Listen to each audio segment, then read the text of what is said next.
சொல்கிறேன்னா, ஜான் அப்போ என்ன சொன்னது, விஜய்க்கு மற்ற அரசியலாக சொல்லி கொடுத்துட்டு இந்த எலக்ட்ரல் பாலிடிக்ஸ் மட்டும் தான் விஜய்க்கு இன்னும் புரியலை, அதை மட்டும் நான் இப்போ கிளாஸ் எடுத்திருக்கேன் ஒரு மணி நேரம் சொல்லி சொன்னார். உண்மையே பரவாயில்ல, விஜய் கற்றுக்கிறார் போல இருக்குன்னு நினச்சி. ஆனால் அதற்கு பிறகு தான் நான் உணர்ந்தது, ஜானுக்கே அரசியல் தெரியாது. ஐயோ, நீ சொல்லிக் கொடுக்குறவன் என்ன அரசியலில் தெரிஞ்சாதான் அவர் வந்து அவர்கிட்ட சொல்லிக் கொடுக்க முடியும்.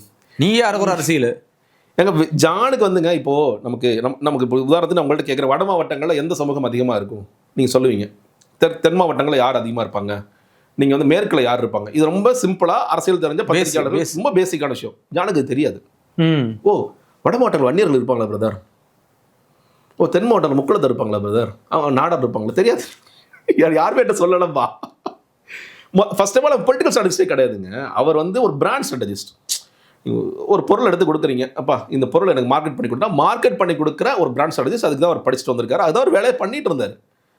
அவரை கொண்டு வந்து பொலிட்டிக்கல் ஸ்ட்ராட்டஜியாக இவங்க அவராக வந்து அன்புமணி வேலை பார்த்தாரு, மற்றவங்க வேலை பார்த்தாரு, கதை சொல்லிட்டு இருக்க, உண்மையாக பொய்யான்னு தெரியாது. ஆனால் போகிற இடங்களை எல்லாத்தையும் காலி பண்ணிட்டு வர்றாரு.